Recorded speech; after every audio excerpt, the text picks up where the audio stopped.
Okay, good evening, everybody. Thank you so much for joining the meeting. This is day 7 of the 12 days of Teachmas, and nobody's as excited as I am because come on, one halfway, and now we're into the second half. Thank you, those of you showing me some love in the comment section. I am so excited because I must confess that at a point, it almost seemed like I'd eaten more than I could chew. But I'm grateful to God. Here we are. This is day 7 of Teach Maths. And guess what, guys? It keeps getting better and better. Today, we're going to be talking about STEM education. STEM education. And I feel so honored to be hosting this person this evening. Now, I would like to tell you a bit about our guest for tonight. The guest for tonight is Kolawole Kushimo, who is a dynamic STEM professional with a strong background in research, education, and curriculum development. Currently pursuing a PhD in STEM education and teacher development at the University of Massachusetts, Dartmouth. Kolawole is dedicated to advancing education and promoting sustainable development goals 4 and 8. I see someone is saying, I can't wait to be STEMized as well. That's me as well. Please, everyone, kindly show some love as we welcome Kolawole Kushimo to Teachers Lounge tonight. Yay! Okay, so please, before we progress, I'd like to just state some ground rules. Please, if you have questions, if you have any comments, kindly please make use of the comment section. At the end of the program, we may call on people to come up and share their thoughts with the house. But in the meantime, while the speaker is speaking, I would like you to please make use of the comment section. Kolawole Kushimo, it's so great to have you. Good evening. Good evening, everyone. Good to see everyone. Good to be here this evening. Yeah, right. It's afternoon here. Wherever you are in the world, Exactly. you're in the morning, your afternoon, evening, night. Yeah, I'm saying hello to everyone. Hello. Welcome, welcome, welcome. We have quite a whole lot of things to talk about. So I'd like us to get right into it because I feel like we're going to even get a lot of questions from the house as well, so that we have sufficient time to cater to all these questions that may come up. The first thing I want to ask you is this. Please, is STEM a strategy that all those big schools just tell their parents that we have STEM in our school now? So we are, because of STEM, we're increasing our school fees. What is this STEM about? Yeah, I think that's a very important question, and it's very important we talk about this. And I know that we have educators here, we have school owners, we have teachers, we have parents that want to know about this. One of the first things that should come to mind, um, if you're talking about anything, it has its origin, like it's come from, it actually started from somewhere. And the first question we ask ourselves is, who invented or who came up with the idea of STEM? Just like we have other parts of education, people talk about different learning style, people talk about classroom management, people talk about Montessori. I want to learn this. These are ways students should learn. Now, at because of the 21st century need of you know innovative ideas that need to come up, the top countries like United States, United Kingdom. United States actually started, first used the word STEM for the first time in the United States. And why did they come up with the STEM? acronym. What they want is that integration of science, technology, engineering, and mathematics. Not teaching this subject in isolation. When you say, okay, student learn science, they want to make sense of what science is. They learn about technology. They learn about mathematics. Why? How do they make sense of this thing? How can they put all of these things together to actually come up with something that they can say, oh, I did it myself. I came up with this idea myself. Oh, I did something myself. So that is the idea where STEM comes in, integration of all of this. And when I always define STEM like this. This S, the science, let's say STEM is S is science. The science is all about what is around you, how is your view about the world. You want to check, oh, the sky is blue. Why is the sky blue? You want to keep asking questions. So there is an innovative thinking. Why is sky blue? Oh, why do we always have rain at a particular time of the year? Oh, why do you always have the tree falls at the particular? So people start asking questions. That's science. And then I say, okay, use technology. So they begin to innovate different technology to actually, what technology does is it makes life easy. So when you hear the word technology, anything that makes life easy for you, just make life easy for you. So they begin to innovate. They begin to think, okay, that's why you can see a lot of, and because it started around 1990, 90 or 1990 thereabout, when they started this, and you can see where they have gone to today in terms of artificial intelligence and all generative AI and so many things coming up. That is the idea. So they begin to look at, okay, one, how can we use things, how can we use technology to actually make these things easy? And then they come up with engineering is all about bringing things together. You must be able to do something with your hands. So that's engineering part of it. Engineering is all about, that's why you see kids that joining things together. You buy toy for your children, they are joining them together, it's car, something. So that's engineering. Engineering is all about bringing things together. And the fourth one is mathematics. How do you now use math? There are a lot of calculation. I remember when I was doing some robotics class with my students. So we begin to use all of these concepts because they are concepts. We use them. Oh, we want to, our robot must move 25, centimeter. It will have to turn right. So we begin to do calculation. And I want this robot to move 4 times within the 25 centimeters. So we begin to break it down. So how many centimeters am I going to have? So they begin to think math. They begin to apply the concept of math they've learned in class in that particular scenario. So they are not just knowledge consumers, they are innovators, they are Oh, creators. So fantastic. now how do school now use it? So I'm just giving you an overview of Okay. why it is. Sorry, let me cut you a bit there. I like how you broke STEM down to us using practical examples. So we now know that STEM is science, technology, engineering, math, right? Yeah. And then you sort of made it practical for us. We now understand how science helps us to understand our environment, how technology helps us to make products that make our life easier.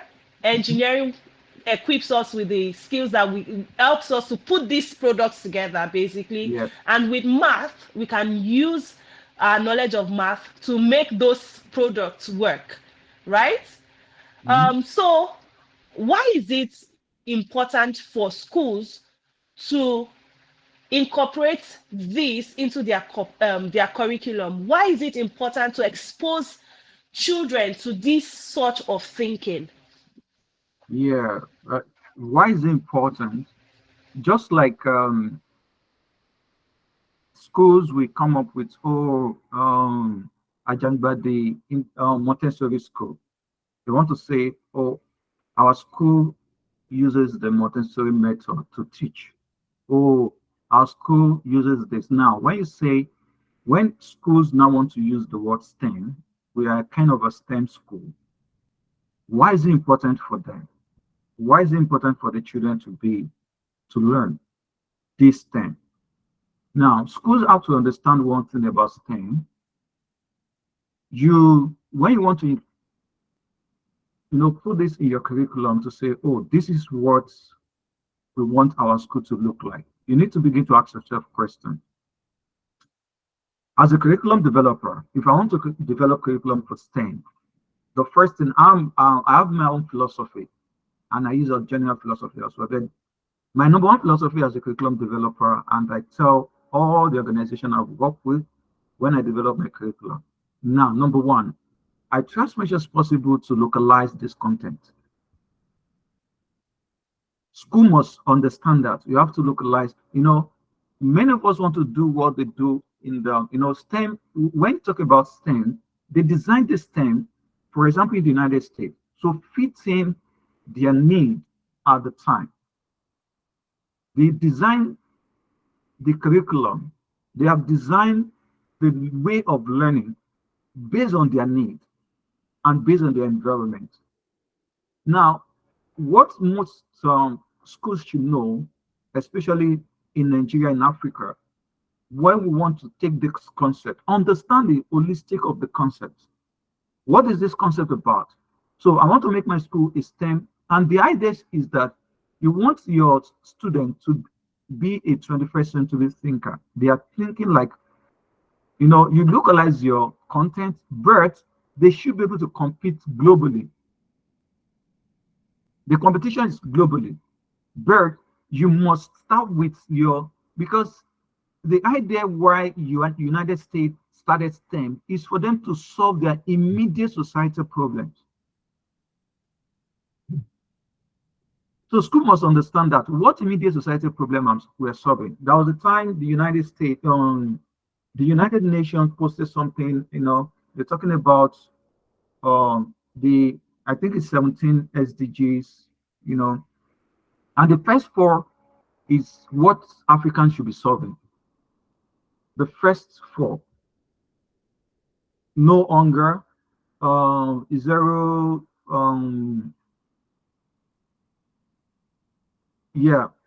that issue, quality education and clean water and all of those stuff, because we are still far, and as the sustainable development goals is about to end. Now, they are thinking for development, zero poverty and all of those stuff. They are thinking that, oh, this is what we want to achieve. And they are bringing us systems to be able to achieve those goals. So in our own situation, it should be peculiar. It should be a kind of different scenario for us. So when we're implementing STEM, the STEM kind of is that we want these learners to think out of the box, to think like a 21st century, person, to be able to solve problems, to be able to think about, look at what is happening in your environment. You look around, oh, people cannot eat.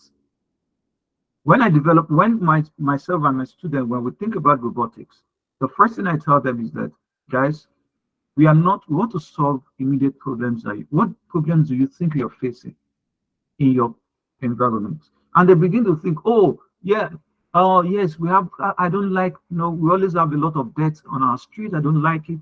That is a problem. Oh, I always see a lot of people begging on the street. They don't have food to eat. Yeah, that's an immediate problem, immediate societal problem. Oh, I always see a lot of traffic on the road. I don't like it. I spend 2 hours to get to school.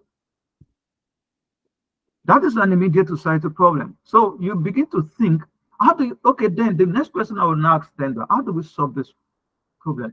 They begin to think, oh, I think so that's how to get them thinking. Let them look at what is happening around them. Why is this like this? And they begin to ask questions. And that's when you see them ask, why? I said, ask your parents, why is it like that? Why do you have to drive 1 hour to get to school? I remember one of my students did an app, and then that's why they begin to think of technology. Did an app to say, oh, you can actually you can actually reduce traffic. And I said, oh, you begin to look at, okay, then we can track cars, do this, and they begin to think how to solve the problem. They started coming up with different ideas, different innovative ideas to actually solve this problem. So it's all about solving a specific kind of societal problem that is peculiar Fantastic. to you.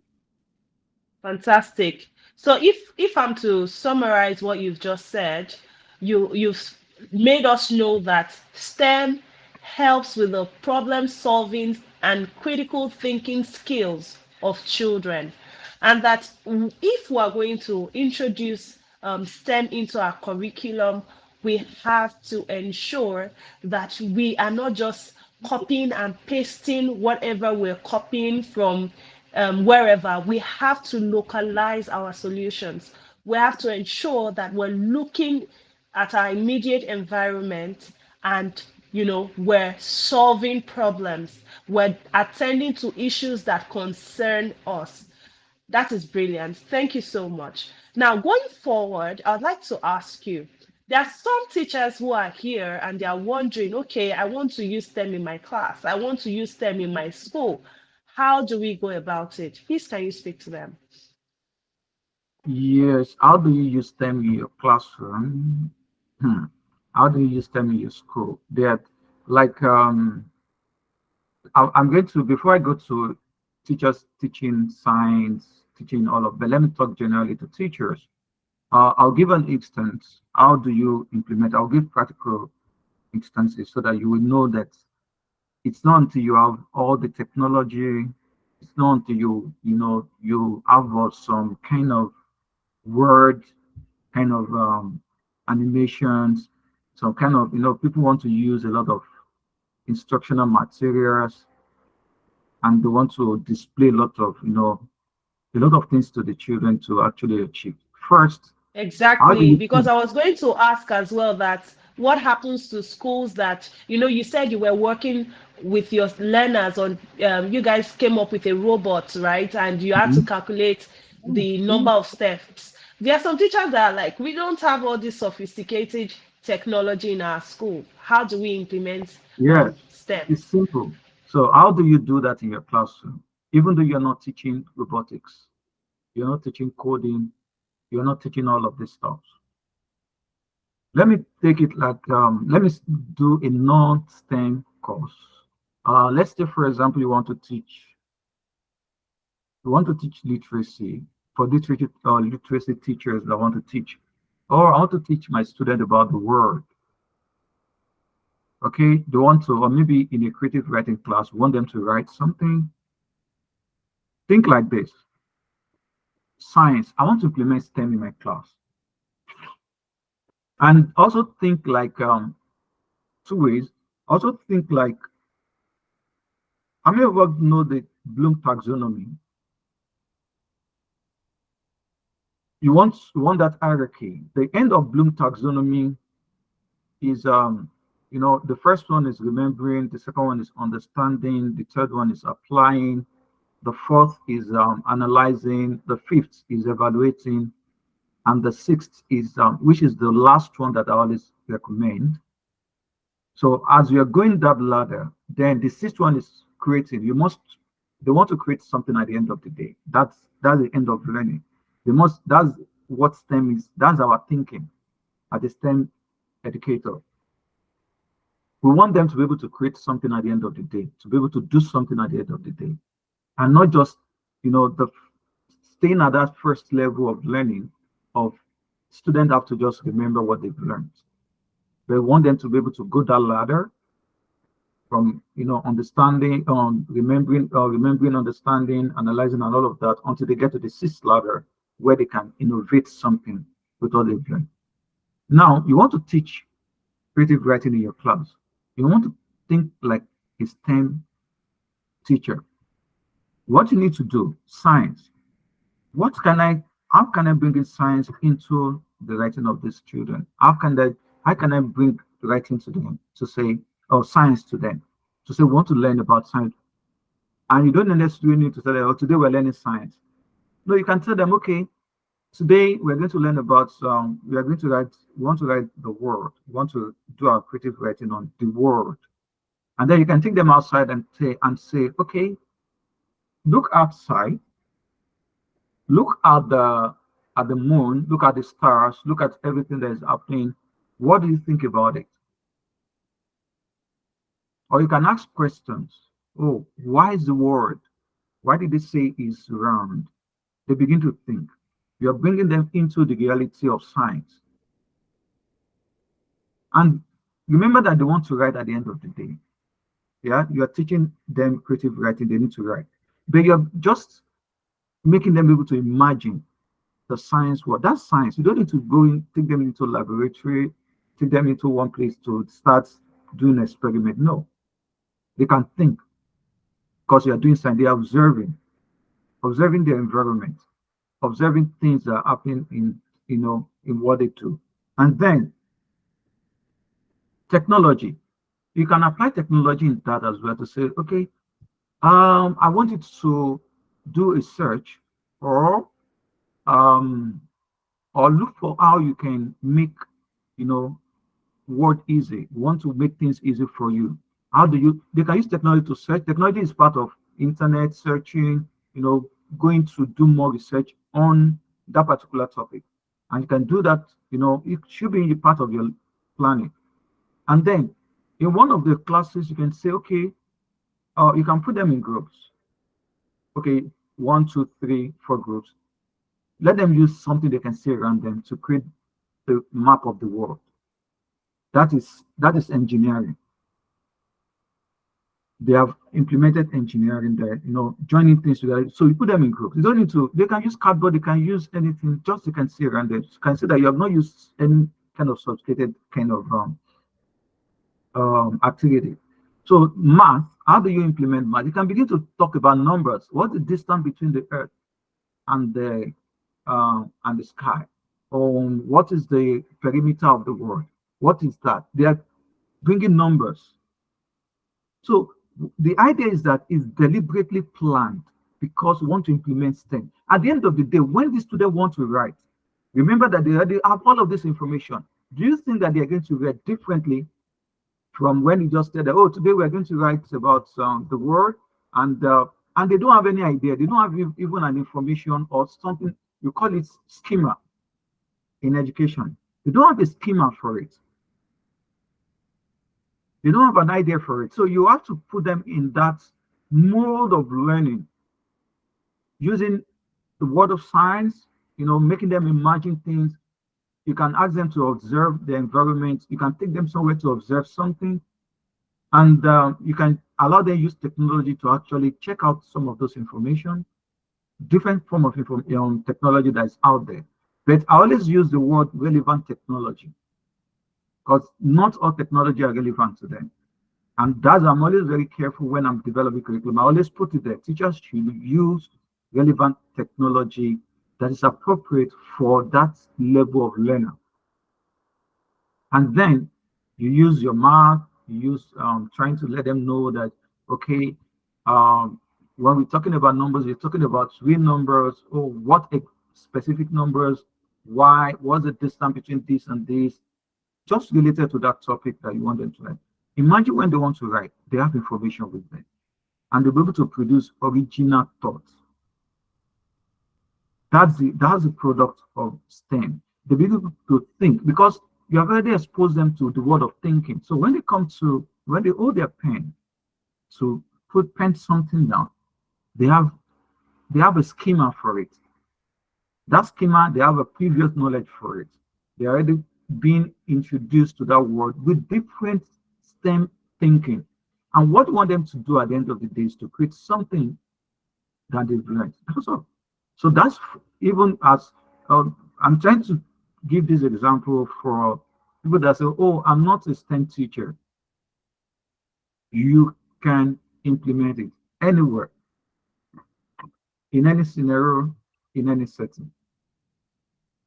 I appreciate that example that you just gave us. I like the fact that you did not just stick with, oh, you're a science teacher, you're a math teacher, or maybe you're a basic technology teacher. You went into the English classroom and you showed us how an English teacher can bring in STEM even into creative writing. Fantastic. So I think that my next question was going to be around the issue of coding and all of that. Do you want to speak on that as related to STEM? Yes. When you talk about coding, coding is just an enabler, something that enables children to think. We in Okay. STEM we want them to achieve four things, and therefore called the four C's. They want them to be a good communication, like a good communicator. They must have their communicative competence. And when I talk about communicative competence, is and that's what is just in the word. Now, once you have an idea, how do you communicate this idea to people to understand? You must be able to communicate your idea to everyone to be able to understand, and that's why we want them to, for example, yeah, communicative competence. Thank you.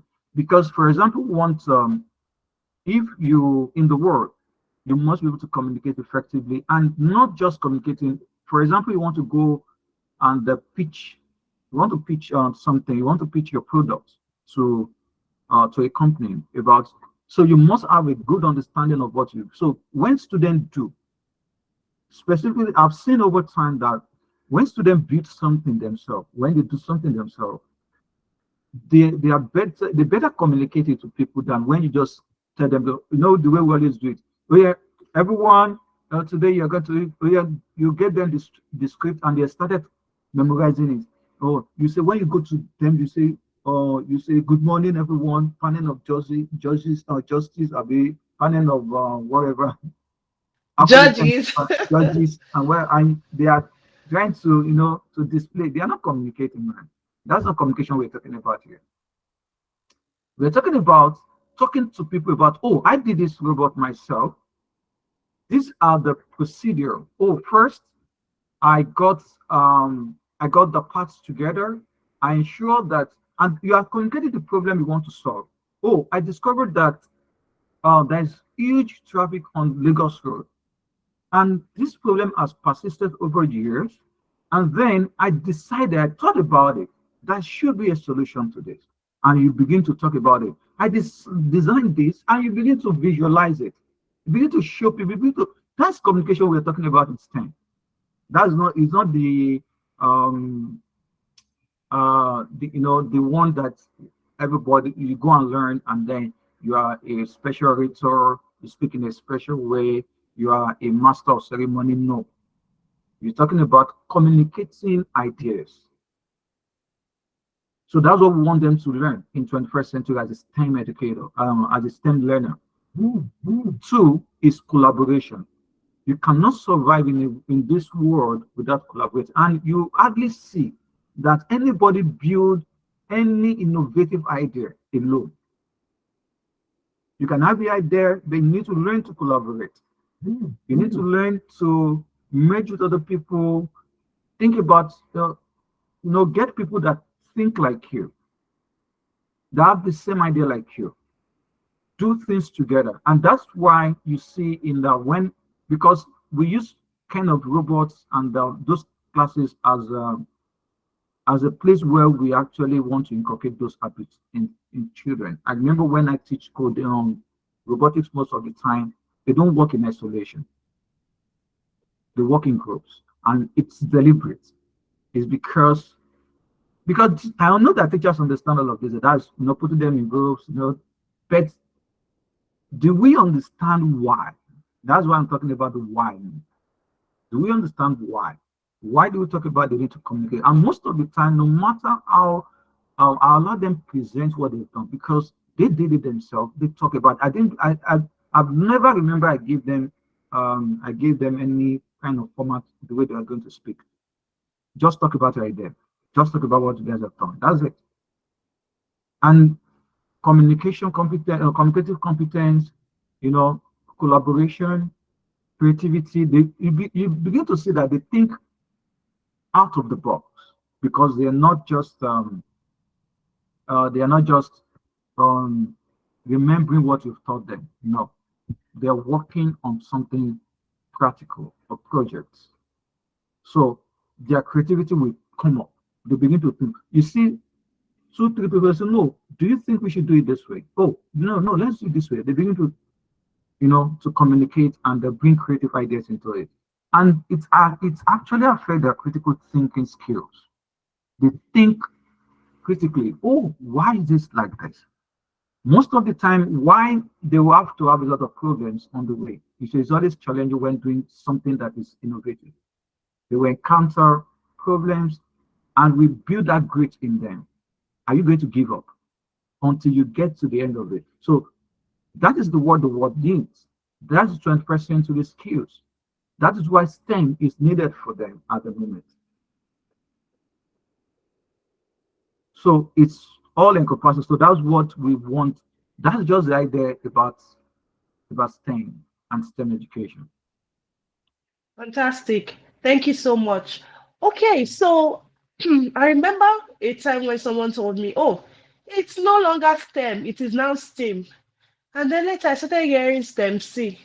Please, what is the difference between all these? Are they the same? STEM, STEAM, STEAM C, and all of that? Yeah, I what it just one thing about innovative ideas is that people come up with different ideas.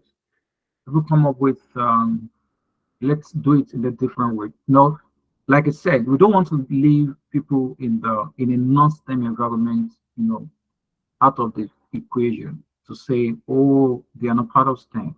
That is why they try as much as possible to bring the letter A. And the letter A represents what?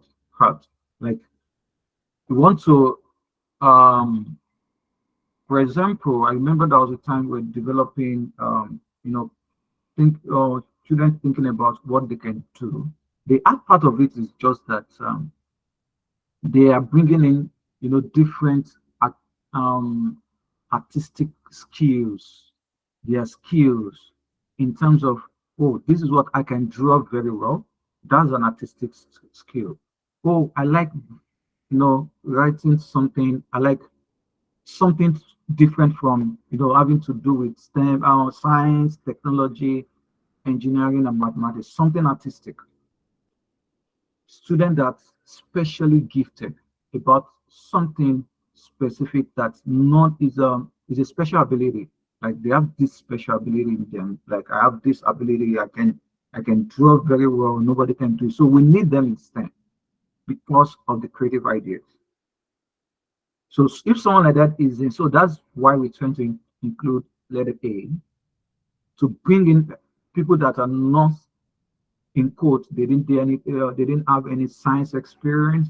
They do not have because they are needed in that equation so that their special ability, their special skills will be used in that setting. So because it's a collaborative work. And when people come up with STEM C as well, STEM C is like computing. Computational thinking is another thing that is coming up now, and that's my my kind of research now. I'm doing the research on computational thinking because computational thinking is another thing that we want because we are trying to do a lot of research to see how students can learn what they can learn in classroom. We don't want to take the math away from them. How can we inculcate all of this thinking in their in their math? And it requires computational thinking. How can they think like a computer? How can they put things in a logical manner? And that is why it's very important at this time for schools to understand that STEM, because the 21st century is just here. Things are changing so fast. COVID came. COVID changed a lot of things. And it's not funny the acceleration of things between 2020 and now. So student needs to know this, and the school needs to understand so that they are not just saying we are STEM school and they are thinking about sophisticated kind of technology. We need to get we need to have like $1 billion to be able to set up a STEM school. No. But do we need technology? Yes. Is it all about technology? No. So we have different, kind of opinion on this. So that's just the difference between STEM, and STEM C. So C, the C is coming in Okay. because we see that it's very important that students learn about computational thinking. And Okay. let me see if I can. For example, I want to show something, music. Um, when students, like for example, want to teach music, how do you think student will like this? Um, do you think you just go and teach them do re mi fa sol la ti do, and you have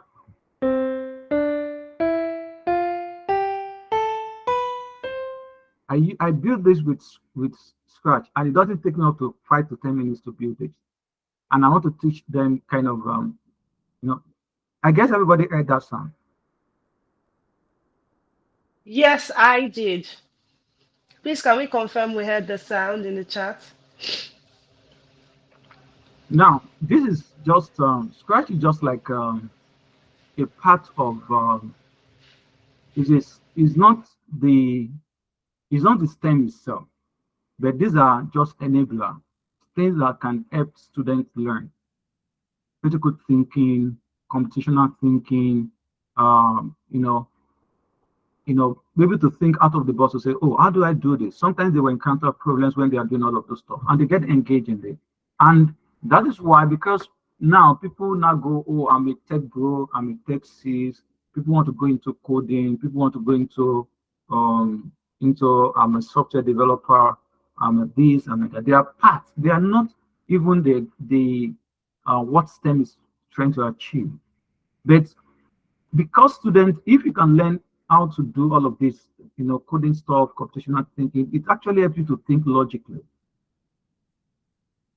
And that is why some people, if you want to, for example, I always tell my students, if you want to be a good coder or a good software developer, you must be very patient, because most times you just, if I may just make a singular mistake in my code and nothing will work. It takes someone that is patient to actually look at those codes one after the other. So all of these things are just enabler to help them, to achieve the forces that we want them to achieve. That they can think out of the box, they can think critically, they can be creative about what they are doing. I can give different students to do this for me, and they will do it in different ways. I can tell you, in 1 million ways, they will do it in their own way. So it is not coding is not like the major thing about STEM. Programming is not the major thing about STEM. What we are teaching them is beyond them just able to code. Is beyond them just able to program things, but beyond that, able to collaborate, able to communicate their ideas, able to solve immediate societal problems. That's it. Awesome, awesome. Talking about STEM, I think we should take this opportunity to celebrate the girls at Federal Government College, Shagamu. Recently, they built Kikisagi, I guess. That's the name they called their robot, Yeah. an AI robot. They did it alongside their teachers and support with Coderina. So, yes, we celebrate them. And thank you so much for showing us how we can, apply this, how we can inculcate, or is it help our Integrate. learners to start thinking, Thinking. to solve problems, you know, in the environment. So tell us, how I is think there's this? someone is raising his or her hand. I see one hand up. Okay, yes, yes, I can see it. I wanted us to finish so that we Oh, can that's then fine. take comments from the house. Yes. So we're going to come to you, Olufumi Olubamiwo. I apologize for keeping you waiting. But if it is something that is urgent, please just type in the comment section. However, when we're done, we'll allow you to, ask your question or comment. So I would like to ask, how is STEM um, related to the SDGs? Yes, the Sustainable Development Goals. There are goals that have been set by the United Nations, and all members of the United Nations um, needs to adhere to these goals because they have timelines. And the timeline for the SDG, I think, is 2020. I want to confirm that. I think the SDG is If I just like a 10-year plan, 10 to 20 years plan of like what they want the world to look at, to look like in the next 10 years, in the next 20 years. So the United Nations it's 2030. 2030, yeah. So it's going to Yeah. expire in 2030. We have just 7 years for this. And they have about 17 of them. Now, for me, I think that the Sustainable Development Goals now for Africa in general should be between SDG 1 to 4 because these are major. We have 7 years to achieve this. How do we want to achieve it? That is why it's an urgent call for schools, for parents, for government or government agencies or government, you know, government boards to begin to think about how do we even solve our number one SDG goal. Because number one said no poverty, like no poverty, zero hunger. Number two, good health and well-being and quality education. How do we solve this? We have numerous problems within the society. Let's take Nigeria, for example. So what can we do? For example, and you see that agriculture is number one on the list of anytime we are building anything that has to do with robotics, solution providing, we talk about agriculture. How do we produce more food? And the problem of that is that, when you go deep into agriculture, for example, we have a very large land farm in Nigeria, but we are not doing mechanized kind of farming. Even though we have all the mechanized kind of farming, we have a problem of storage. We have a problem of transportation because of bad roads. So these are now. I remember I did a project with some guys, and we're looking at how to solve this. We plan of developing. That's how to think about developing or using it to solve these sustainable development goals. I'm trying to give an example. So we said, okay, can we develop an app at least to solve? We cannot solve all, at least maybe like 2 to 5%. Let's develop an app, and we started looking at that app. What this app will do is that we know that we do because we know that there is issue of storage, and we Nigeria lose almost 70% of our farm products every year. So those are statistics that we went over 70%. You can imagine if a country produced food that has a capacity of 100%, and 30% could get to final consumers due to the fact that you can see how it's connected due to the fact that there's no storage for those products when they are harvested from the farm, no storage, and even though the little storage we have, we cannot get them transported to the final consumer on time because, for example, someone produces in Kano and needs to get those goods to Lagos. Sometimes it takes like 5 days, 6 days to get from Kano to Lagos. Along the way, they have wasted almost 40% in the farm. Along the way, they have wasted another like 30%. When it gets to the market, have you been to my 12 or my 2 before? You see the waste we have there. Before, Mm-hmm. Yes. they don't have even storage in my 2. Before that gets to you now go to the market again, you buy. Even some of us will still waste some of them when we get to. So when they did that calculation from the farm to the final consumer, we always lose about 70% of our farm product, which is a huge loss. That's why we don't have enough food in Nigeria. So how do we solve it? So we are thinking, okay, can we develop an app where people can um, chunk their okay, for example, if a product is coming from Kano, we already develop an app. By the time it gets to the next state, people are already booking. People are already booking the, oh, I need tomatoes, 5 bags, and you don't need to get to the market. Like there's always an app. You have booked it on the app from the farm. We are connecting the farmers. We want to connect the farmers. So the farmers will be on the app. Immediately they are very, and we are going to work with the farmers. With the farmers, we go to their farm, we check because we are going to check, okay, how many tons of whatever are you producing is going to be harvested in the next 5 months, in the next, so within that 5 months, we are already projected that in the next 5 months, we're going to have this number of basket of tomato that is coming out from the farm. Now, people will start booking 5 months ago to say, oh, I will need, so that when it comes out of the farm, it's already distributed. Look, so we are not going to having a large. You are not thinking of storage again most of the time. It's getting out of the farm immediately, rather than looking for storage after you have harvested, and you're looking for storage. We want to eliminate that storage as well. So we want people to begin to book. So it's a huge project.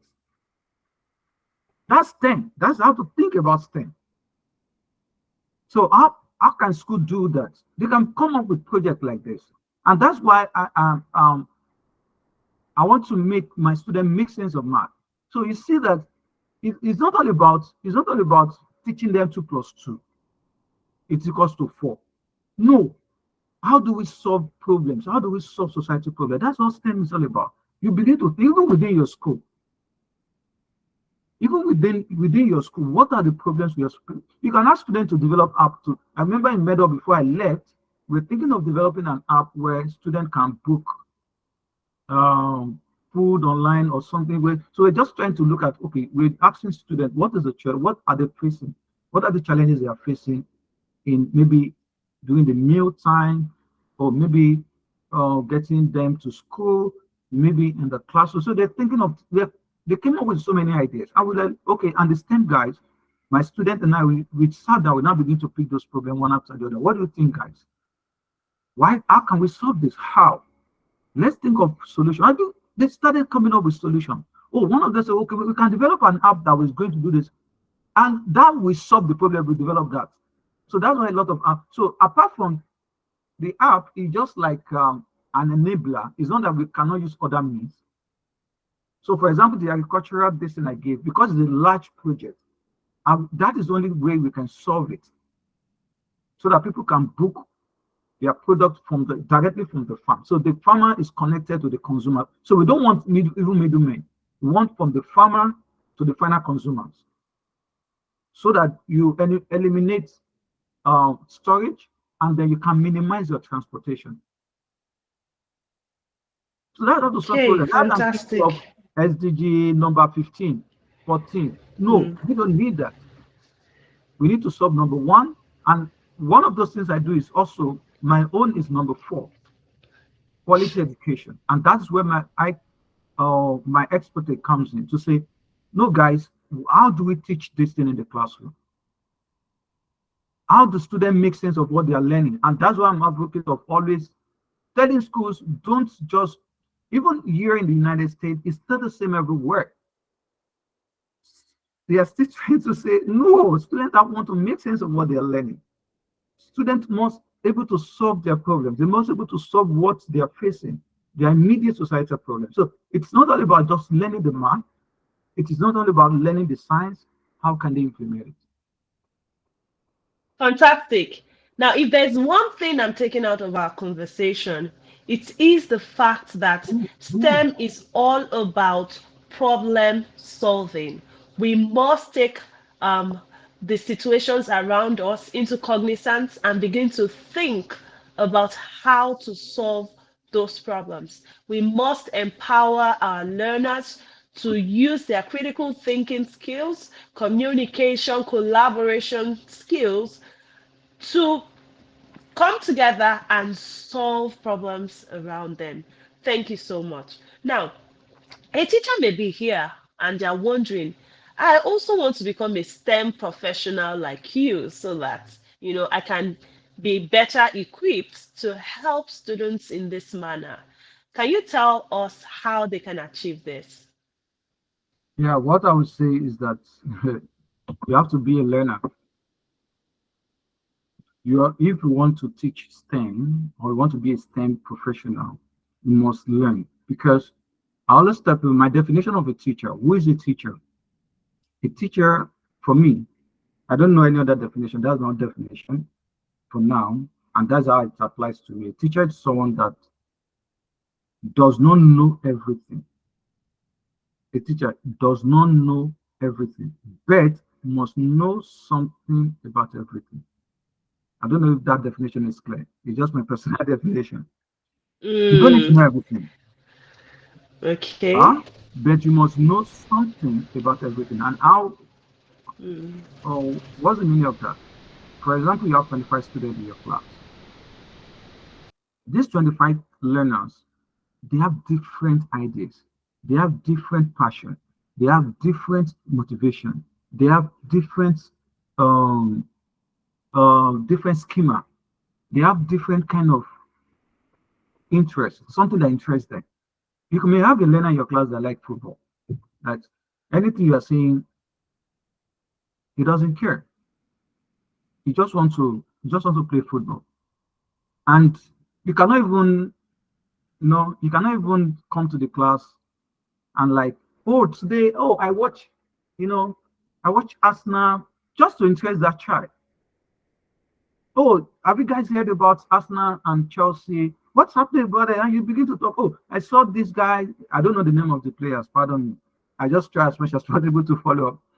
But what I'm trying to say is that you must be able to connect with each of you. You have a child in your class that is just interested in to be a pilot, and you don't know anything about. You don't need to be a pilot, but you must know. That's what I mean. You must know something about it. So that means that if you want to be a STEM learner, then or a STEM educator, then you must be a continuous learner. That you must always jump on things because it's not because of you, it's because of your learners. Because number one, you have to know what is trending. Because you may be in a 21st century class and you are still in 20th century. You are still a 20th century teacher. Sometimes when I teach my math class, sometimes I'll bring in coding because I could code. In short, my student at some point, for those that know me in Medoro, they'll say, Mr. Kushimo, so you can teach coding again? Mr. Kushimo, you can teach math again? Mr. Kushimo, you are the one that taught us math just now, and you're teaching us general studies again. They're always wondering, why am I always doing that?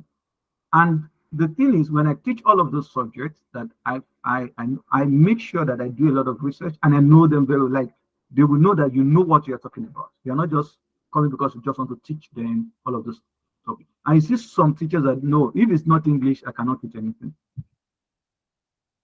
If it's not mathematics, leave me out of anything. If it's not science, no, no, no. So what you need to do I didn't study math in my undergrads. I didn't study math.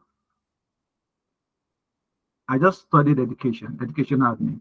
Like I don't have a subject. But and I thought about some. I was able to teach coding. I was able to teach Python even before I left teaching. I taught Python. I taught Scratch. I taught almost about 4 languages. When I say languages, coding languages, I taught about almost 4 coding languages while I was teaching as a math teacher. I was teaching as a general study teacher. I was teaching coding. I was teaching robotics. It's all about learning. I didn't stop. I'm always, most of the time, always awake at night to learn about, oh, what is this? What is it all about? And it's not because of me. I'm interested in my learning. And one thing that helped me to do is that when I get to my class, even though I'm teaching math, I've used coding I've, my students are used to Scratch. So I'll just open it up. I put all of those in there, like, oh yeah, yeah, I got it now. I can use different methods to teach them because I can connect to them individually. I know those that actually love to code. I know those that likes football. I know those that, so I try to, as much as possible to learn so many things. and then be able to apply it in my classroom when my students. I don't want to look like a teacher that doesn't care about what I like. I want to look like a teacher that knows at least. That's why I said a teacher. It's not someone that knows everything, but it must be someone that knows something about everything. Fantastic. Thank you so much for sharing that. I believe that that was a word for every teacher out there. We must learn to keep learning or learning and relearning. We have to just keep staying on top of our games. We never want to be left behind. And we always, the truth is that it is what you have. There's a saying in Yoruba, I hope I'll get it right, that whatever you have on your inside, whatever a bird has on the inside is what it flies with. So if you don't have it, you can't dispense it. These days we say if it didn't day, it didn't day. So you have to always invest in yourself as a teacher. And I celebrate everybody who is here. That's what we're doing right now. The voice that we've been hearing so far is the voice of Kolawole Kushimo, who is a STEM professional. Kolawole Kushimo is on a mission to revolutionize STEM education in Nigeria, combining academic expertise with practical experience and a commitment to societal development. Everyone, please can you help me celebrate Kolawole Kushimo for all that he has shared with us so far. Thank you so much, Kolawole. We celebrate you. Now, I know that a few people have questions for him, or you just want to give feedback based on all that he said so far. So I'd like to take the first person who raised that hand earlier. That was Olufunmi Olubamiwo. Please, you can unmute your mic now to speak.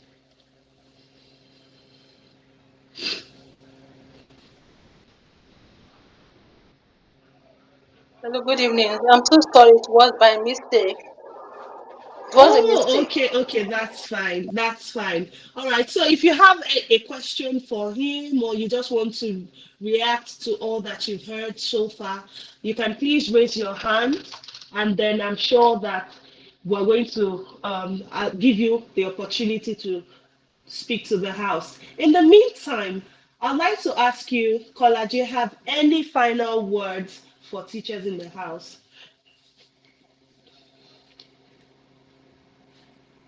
Yeah. My final word is that teachers to just keep learning. Think about um, just think about the future. You know, how do you want to see your children or your learners, or when you see them in the next 10 years, in the next 20 years? What is that thing you want to see in them? You know, in terms of their learning curve, in terms of their behavior, in terms of what you have imputed in them that they will never forget in their life. And one thing you can do for them is to always be in their world. Is always be in their world. Like understand what they are learning, understand who they are, and understand how to connect with them. The days are, the 21st century is just fast moving.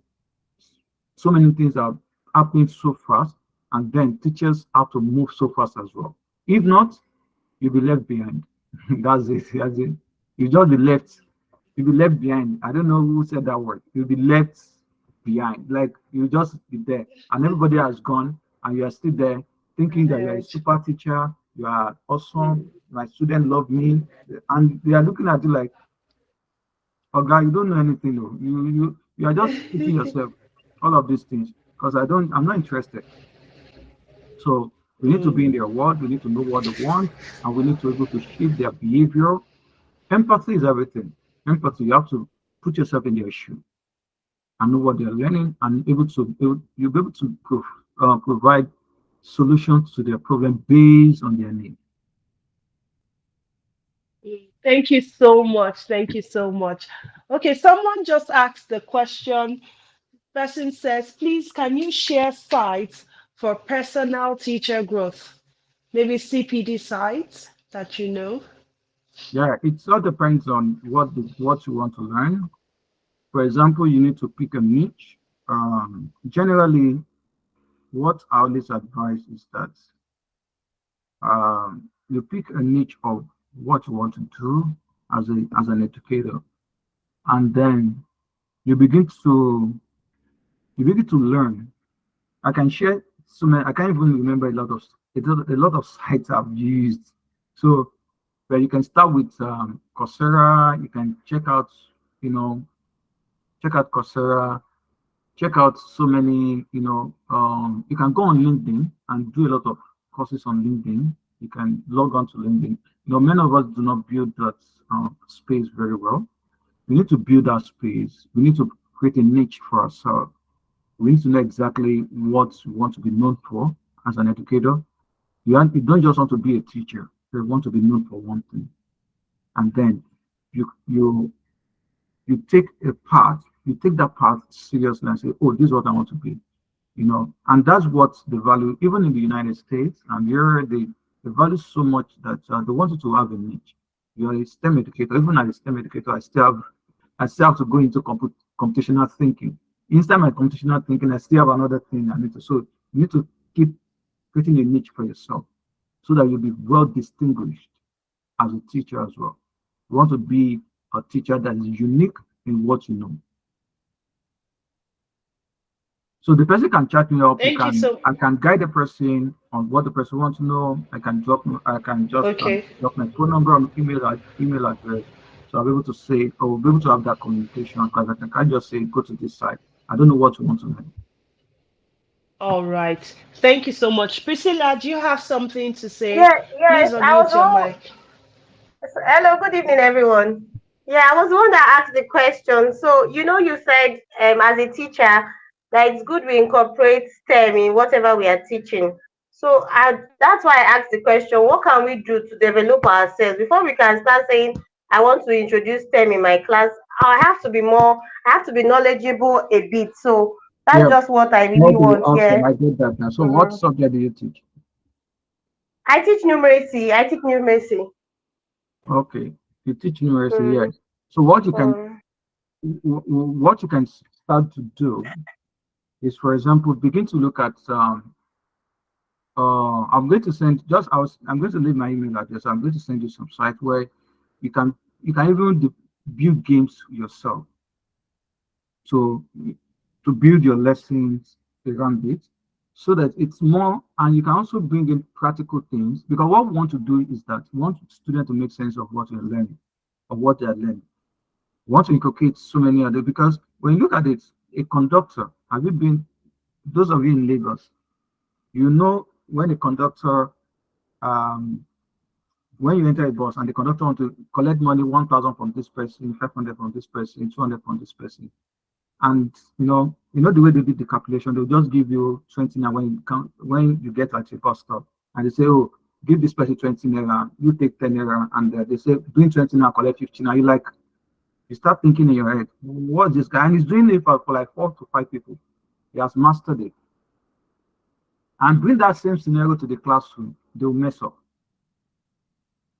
The student will mess that. I'm just giving an instance. Like a conductor will do that in a twinkling of an eye, and is already giving everybody their change, and is already connecting this one to this one. Is already trying, you bring 10 now, collect 20 now, bring 5 now, collect. He's already doing all of those calculations in his head, and it's done. I'm telling you, let me write that scenario in a mathematical format and say, oh, a bus conductor, da, da, da, da, da, and I'm writing and I say, solve this, look for the value of S. And you see that student will mess up that equation. They will mess up that math because they could not make sense of it. So what I try to do when I'm designing my math, I begin to look what scenario, how can I bring it to life? I remember, and it's also a matter of, I remember a student, I was in a class and I was like, oh, we're talking about time. And I said, oh, tell me what you know about time. Is the schema the child knows? Oh, He said, oh, time, time, time, time. He said, there's no, my mom always said there's no time to check time. So that's time. Like, seriously? There's no time to check time. Yeah, that's his schema. That's what he knows. So he begins to think, like, where do you want to start from? And he doesn't even know. So it's so you have to always know where they are. You have to always know how to use life scenarios, situations, bring it to life to them. So you can, there are a lot of sites like I can't, I'll type all of that for you if you need it personally. I can begin to look at all of this stuff. And you have to also learn Okay. about coding a bit because there are some things, because if you want to learn, if you want to actually teach maths to these younger ones, you have to know some kind of, computational thinking skills, how to do logical reasoning, so that, they are very important because logical reasoning is a math. That's a lot of people do not like math. Okay, thank you so much. Thank you so much, Mr. Koshimo. If you, if I would like to request that you share those resources with me as well, so that I Yeah. can share with other people in our community. I see that Olamide Agbolade raised her hand. Please, you can unmute. Okay. Thank you so much for the teaching, sir. Please, how can we reach out to you after this class? Because of those that want to learn one or two things about this thing. Like me now, I want to include it to my classroom. Though I teach the nursery section, so I want to learn one or two things about it. So how can we reach out to you? Okay, I'll going to leave my email address and my phone number. Kristen, I Okay, all that's right, be sir. fine. Okay, all right, sir. Yes, No please problem. go ahead. That's fine.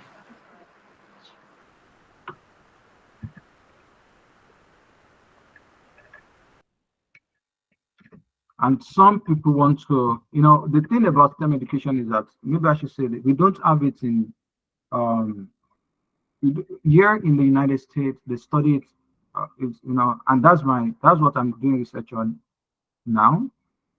Um, or that's where I'm in now for my PhD. They do extensive research on it, but in Nigeria, I'm not sure we have a particular department or a particular department in our university that has STEM education as a course.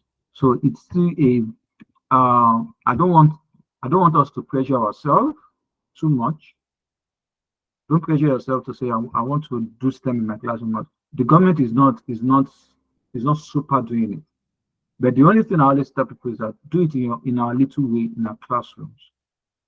Because when you talk about STEM, even in the United States, they are still investing millions of dollars to still get things done. There are still a lot of gaps.